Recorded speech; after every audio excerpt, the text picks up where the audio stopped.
Photo खींचने रहे याद है ये चल रहा फोटो को नहीं खींच रहा है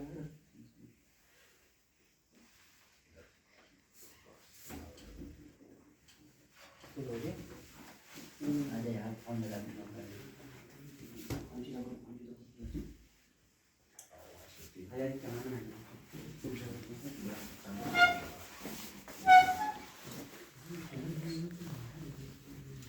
गुड मॉर्निंग आप सभी लोगों को। आज 77 रिपब्लिक डे की आप लोगों को शुभकामनाएं। जैसा कि आप जानते हैं आज हमारे पास जो है देश का 77 हमारा रिपब्लिक डे हम सेलिब्रेट कर रहे हैं। ये सेलिब्रेट क्यों किया जाता है? क्योंकि ये एक प्रकार से हमें अपने देश के कॉन्स्टिट्यूशन संविधान की जानकारी प्रोवाइड करवाता है हमारा गणतंत्र दिवस। सबसे पहले बात करते हैं जब हमारा देश ब्रिटिश लोगों के अधीन था उस समय से हमारे देश में क्या हो रहा था, INC इंडियन नेशनल कांग्रेस है ना, जिसकी 1885 में स्थापना हुई थी। उसके बहुत सारे क्या रहे, संघर्ष रहे, आंदोलन रहे देश के लिए। तो उसी प्रकार से लाहौर अधिवेशन रहा है। अधिवेशन का मतलब एक संरचना बनाई जाती है कि किस प्रकार से हम आंदोलन को आगे बढ़ाएं और देश को हम आज़ादी दिलाएं। तो लाहौर अधिवेशन 1929 में ये बात रखी गई थी कि हम जो है स्वाधीनता दिवस मनाएंगे कि ब्रिटिश हुकूमत से हम क्या करेंगे, स्वाधीन होंगे, आज़ाद होंगे। तो 26 जनवरी 1930 को लाहौर में जो अधिवेशन हुआ उस अधिवेशन में बात रखी गई थी पंडित जवाहरलाल नेहरू जी की अध्यक्षता में कि देश को हम क्या करेंगे, पूर्ण स्वाधीनता का दर्जा दिलाएंगे। लेकिन होते होते स्वाधीनता दिवस तो हमने मना लिया 1930 में, 26 जनवरी 1930 में। उसके बाद भी हमारा देश आज़ाद होने में काफ़ी समय लगा। देश को आज़ाद करने के लिए आंदोलनों की भूमिका क्या होती है, बहुत अहम होती है। जैसे आपने देखा होगा राष्ट्रपिता महात्मा गांधी के आंदोलन देखे होंगे बहुत सारे, है ना। असहयोग आंदोलन देखा होगा आपने, भारत छोड़ो आंदोलन देखा होगा, है ना। डू एंड डाई करो और बड़ों का नारा जिन लोगों ने दिया था। तो धीरे धीरे देश जो हो गया आगे बढ़ गया और 1947 में हमारा देश क्या हो गया, आज़ाद हो गया। क्या हो गया, आज़ाद हो गया।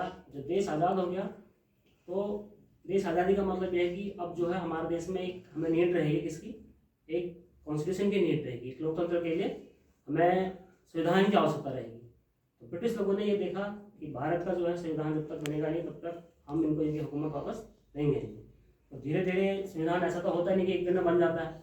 उसमें बड़े बड़े एडवाइजर होते हैं संविधान सभा के, जो मुख्य होते थे भीमराव अम्बेडकर है, सत्यनारायण सिन्हा जी हैं और अन्य कई व्यक्ति भी है ना, डॉक्टर राजेंद्र प्रसाद हैं। तो उन्होंने देखा कि यार संविधान को बनाया जाए और जो BM राव थे उन्होंने देखा कि विदेश के संविधान के स्रोत कहाँ से लिए जाएं। तो कई प्रकार के देशों से, जैसे USA है, ब्रिटेन है, जापान है ना, आयरलैंड है, ऑस्ट्रेलिया है, यहाँ का संविधान का अध्ययन किया गया और वहाँ की जो अच्छी चीज़ें होती हैं तो वो भारत के कॉन्स्टिट्यूशन में उसको इंक्लूड किया गया। उसको इंक्लूड करने के बाद क्या रहा, 2 वर्ष 11 माह 18 दिन का हमारा समय लग गया। उस समय में हमारे संविधान को बनने में टाइम लगा। जब 2 वर्ष 11 माह 18 दिन का संविधान का समय लग गया तो हमारा संविधान क्या हुआ, 26 नवंबर 1949, 26 नवंबर 1949 को बनकर क्या हो गया, तैयार हो गया। और देश तो हमारा 1947 में आज़ाद हो गया था। तो उसके बाद देखा था तो हमारे पास हमें डेट जो थी वो 26 जनवरी, जो लाहौर अधिवेशन वाली डेट थी ना, 26 जनवरी 1930 वाली, उसी में सबसे पहले तिरंगा फहरा दिया था, है ना। उसी में तिरंगा, वो तो डेट हमें वही रखनी थी। तो कुछ समय का वेट किया, ये नवंबर है, नवंबर के बाद 10 दिसंबर जाएगा और फिर क्या आएगा हमारे पास, जनवरी आएगा। कुछ दिनों का वेट करा और फिर हमने क्या करा, 26 जनवरी 1950 को क्या करा हमने, अपना देश में क्या करा, संविधान लागू कर दिया गया।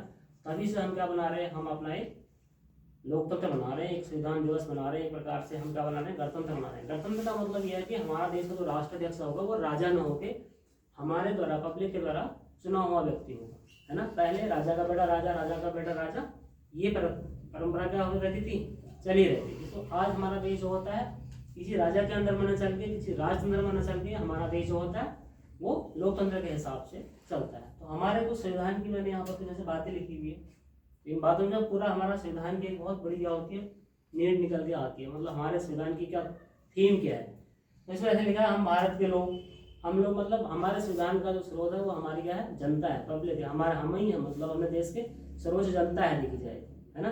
जनता किसके अनुरूप कार्य करेगी, संविधान के अनुरूप कार्य करेगी। तो हम भारत के लोग भारत को एक संपूर्ण प्रभुत्व संपन्न, है ना, सभी नागरिकों की बात करता है, संपन्न समाजवादी, समाज के लिए जो आवश्यक होगा उसके लिए, लोकतंत्रात्मक, मतलब हमें क्या है, लोकतंत्रात्मक राज्य के व्यक्ति हैं, हम संविधान चलने वाले व्यक्ति हैं, राजा का बेटा राजा ना होकर हमारा जो राष्ट्राध्यक्ष होगा वो जनता द्वारा निर्वाचित होगा।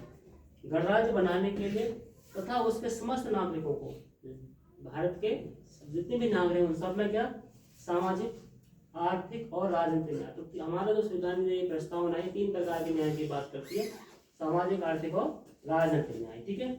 विचार, आपको बोलने की आजादी है, अभिव्यक्त कोई भी चीज रिप्रेजेंट कर सकते हैं आप, और इसके साथ साथ विश्वास, धर्म और उपासना की स्वतंत्रता, ये चीजें भी क्या होती हैं, हमारा क्या है, एक हमारा अपने देश में हम फ्री है, हमारे बोलने की अभिव्यक्ति है।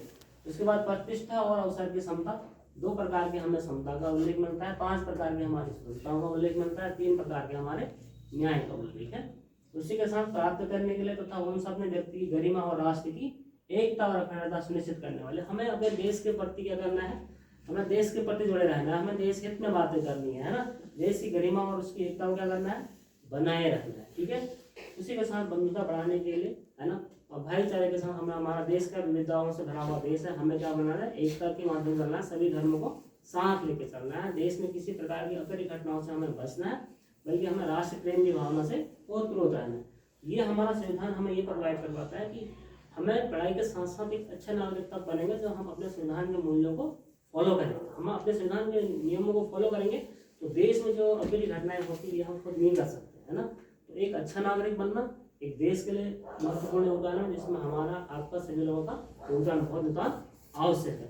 तो 26 नवंबर जो 1949 की जो डेट यहाँ पर मेंशन है, ये कहते हैं कि इस दिन हमारा संविधान बनकर तैयार हो गया था। 26 नवंबर को प्रतिवर्ष हम मनाते हैं संविधान दिवस। 26 जनवरी 1950 को हमारा देश जो है संविधान लागू हो गया था पूरे ऑल ओवर कंट्री में, तब बनाते हैं हम गणतंत्र दिवस। कब बनाते हैं? गणतंत्र दिवस। और आज है 26 जनवरी 2026 है, तो ये 77वां हमारे रिपब्लिक डे हम सेलिब्रेट करते हैं। तो इस लक्ष्य में हमें क्या करना है, हमने अपने लक्ष्यों को प्राप्त करने के लिए दिन प्रतिदिन हमें क्या करना है, स्ट्रगल करना है, हार्ड वर्किंग करनी है। जैसे हमने थोड़ा बहुत आज स्टडी किया, इस स्टडी करने का मतलब ये कि हम खाली सेलिब्रेशन नहीं कर लेते, लेकिन नहीं कुछ चीज़ें हमने मूल्यों को क्या करा, समझा, अपने संविधान के मूल्यों को समझा। हमें इतनी जानकारी हो नहीं हो, अपने संविधान का नॉलेज होना बहुत जरूरी है। तो इंडिया का जो कॉन्स्टिट्यूशन है विश्व का क्या है, सबसे बड़ा कॉन्स्टिट्यूशन है, लिखित है। कितना है? लिखित है। हमारा हिंदी और इंग्लिश में लिखा हुआ संविधान है। हमारे संविधान में 22 भाषाओं का मान्यता दी गई, 22 भाषाएं हमारे संविधान में लिखित है ना। और उसी के साथ साथ आपने देखा होगा हमारे संविधान की श्रेष्ठ भाषा ये है, जब हमें कभी नीड होती है तो हम अपने संविधान में संशोधन भी कर सकते हैं। हमारा संविधान क्या है, नम्य और लचीला है। जब हमें आवश्यकता रहती है तो हम अपने भारतीय संविधान में क्या कर सकते हैं, हमारी पार्लियामेंट संसद दिल्ली में जो बैठती है ना, हमारे जो सांसद महोदय होते हैं वो व्यक्ति क्या करते हैं, इसमें संशोधन कर सकते हैं। किसी राज्य का एक नाम भी परिवर्तन होता है तो वो कहाँ से होता है, हमारी संसद ही चेंज होता है। जैसे आपने देखा होगा जब हमारा राज्य बना तो उत्तरांचल नाम था, क्या था, उत्तरांचल। 7 जनवरी 2007 से हमारे पास इसका नाम उत्तराखंड हो गया। तो वो कहाँ पास हुआ, वो संसद में पास हुआ। किसी भी प्रकार के जो बिल होते हैं हमारे पास कहाँ होते हैं, संसद में। तो कानून जहाँ बनता है वो हमारी संसद होती है। आप जानते हैं संसद के कितने अंग होते हैं, 3 अंग होते हैं। इसमें हमारे पास उच्च सदन होता है, राज्यसभा, निम्न सदन होता है लोकसभा, और राष्ट्रपति महामहिम द्रौपदी मुर्मू जी के द्वारा पास होता है। तो पूरे ऑल ओवर इंडिया में क्या हो जाता है, लागू हो जाता है ना।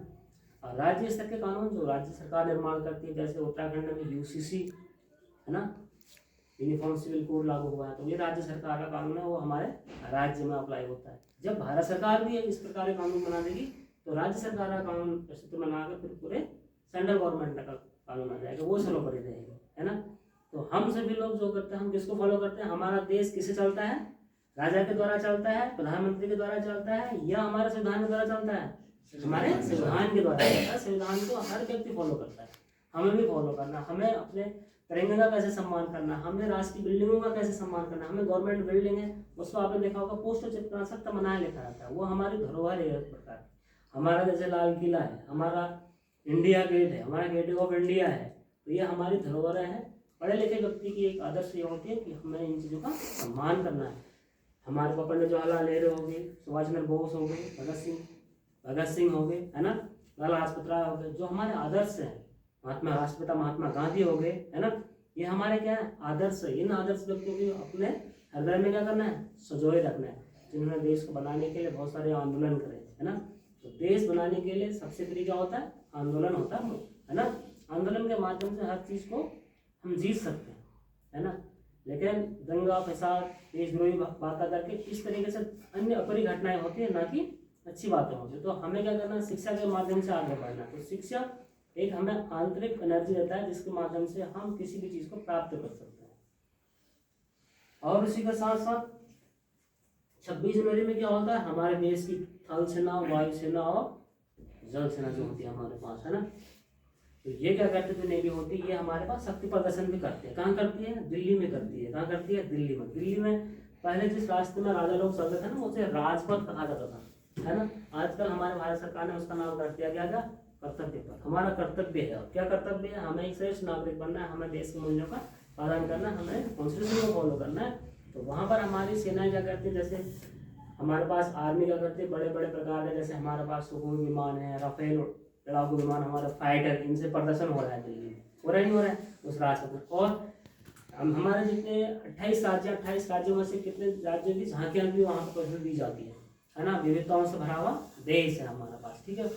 और इस बार जो हमारे झांकियों का जो मेन उद्देश्य है वो वंदे मातरम पर आधारित है। किस पर आधारित है, वंदे मातरम। वंदे मातरम आपको पता है बंकिम चंद्र चट्टोपाध्याय जी ने 1875 में लिखा था। कब लिखा था, 1875 से लेकर 2025 में हमें कितने साल हो गए, 150 साल हो गए। कितने हो गए, 150 साल हो गए। 150 सालों में हमारे पास जो हमारी संसद है, पार्लियामेंट ने कहा था कि इस बार जो है हम वंदे मातरम को एक अच्छे तरीके से सेलिब्रेट करेंगे। तो हमारी इस बार जो थीम है वो वंदे मातरम पर आधारित है, ठीक है। तो वंदे मातरम आनंद मठ उपन्यास है बंकिम चंद्र चट्टोपाध्याय जी का, उसमें उसको शामिल किया गया है और उससे हमारा क्या लिया गया, वंदे मातरम लिया गया है। और उसी के साथ हमारे देश में क्या होता है, जैसे इतना बड़ा हमारा एक राष्ट्रीय त्योहार है, एक प्रकार से हमारा रिपब्लिक हम सेलिब्रेट करते हैं 15 अगस्त, 26 जनवरी और 2 अक्टूबर। तो इसमें हम किसी बड़े राष्ट्राध्यक्ष को इनवाइट करते हैं कि आइए हमारे वहाँ वेलकम है। तो इस बार हमारे पास EU मतलब यूरोपियन संघ है। क्या है, यूरोपियन कंट्री का एक संघ है। इसके प्रेसिडेंट है उर्सुला और यूरोपीय काउंसिल के अध्यक्ष हैं हमारे पास एंटोनियो कोस्टा। मतलब एक देशों के समूह के व्यक्तियों को इन्वाइट किया गया है। क्यों किया गया है, क्योंकि हमारी जो छवि होती है, हमारे देश का जो क्या होगा, विदेश मंत्रालय इन्वाइट करता है इस चीज़ को, है ना। तो हमारा व्यापार क्या करेगा, इस क्षेत्र में बढ़ेगा और हमारे पास इंडिया के और यूरोप के कंट्री के बीच का संबंध कैसा होगा, बढ़ेगा। और इससे हमारे पास क्या होता है, एक देश के हित में अच्छी बात भी होती है। तो ये दो प्रमुख व्यक्तियों को हमने इन्वाइट किया है, तो दिल्ली में ये आमंत्रित है, इस बार वहाँ पर सम्मेलन होता है, ठीक है। तो इन्हीं शब्दों के साथ आपको एक बार पुनः शुभकामनाएं दी जाती है। मुझे उम्मीद है